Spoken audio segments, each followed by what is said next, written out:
Welcome back the another video तो दोस्तों स्वागत है आपका हमारे चैनल एसके क्राइम स्टोरी में। चुनाव हारते ही टुकड़ों में बिखरने लगी अरविंद केजरीवाल की पार्टी। विधानसभा की हार का गम मनाते रहे केजरीवाल। बीजेपी ने एमसीडी में भी कर डाला बड़ा खेल, वहां भी हार की लिख डाली गाथा। कल तक राज्य संभाल रहे केजरीवाल के लिए अब पार्टी संभालना भी बना चुनौती। मुख्यमंत्री की कुर्सी जाने के बाद एमसीडी से भी आपका हो सकता है पत्ता साफ। पार्टी में टूट के बाद बिखरे अरविंद केजरीवाल। एंड्रूजगंज, आर के पुरम और हरिंगर के बड़े नेताओं ने झाड़ू छोड़ थामा कमल। कहते हैं कि जब बुरा वक्त आता है तो चारों तरफ से आता है, जो साथी होते हैं वही साथ छोड़कर चले जाते हैं।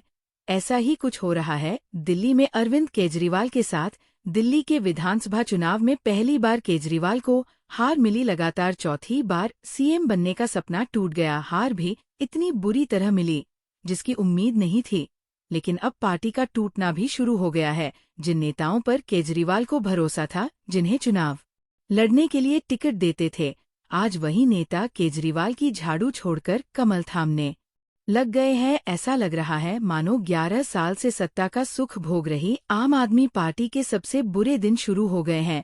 यह हम इसलिए कह रहे हैं क्योंकि केजरीवाल की पार्टी के कुछ प्रमुख पार्षदों ने आम आदमी पार्टी को छोड़ दिया है।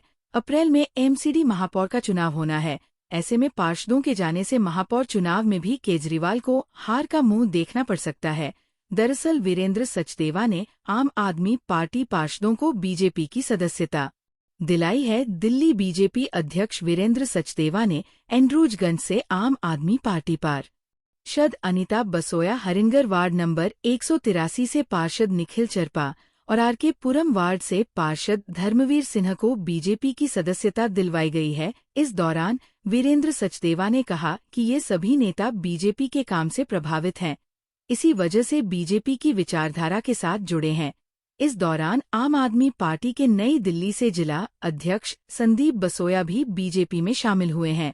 आपको बता दें कि इन नेताओं का जाना केजरीवाल के लिए एक बड़ा झटका माना जा रहा है, क्योंकि अप्रैल में एमसीडी महापौर का चुनाव भी होना है। एमसीडी महापौर का पिछला चुनाव नवंबर 20,224 में हुआ था। पिछले चुनाव में आम आदमी पार्टी के महेश खींची ने बीजेपी के किशन लाल को 3 वोटों से हराया था।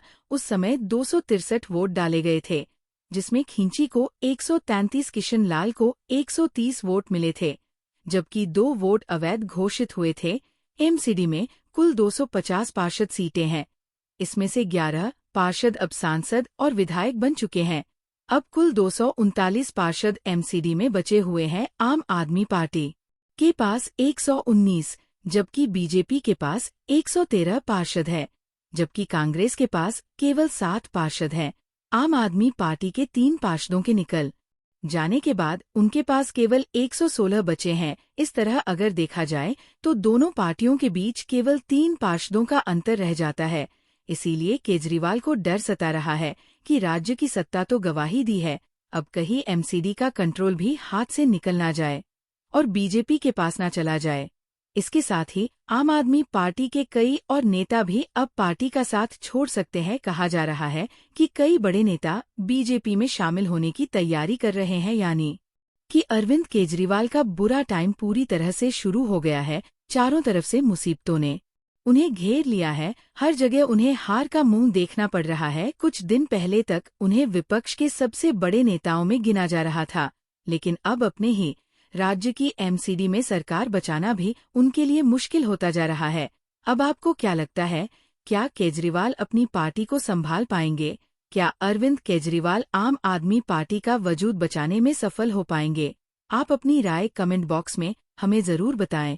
साथ ही यह भी बताएं कि आप दिल्ली एमसीडी में किस पार्टी को देखना चाहते हैं, बीजेपी या फिर आम आदमी पार्टी।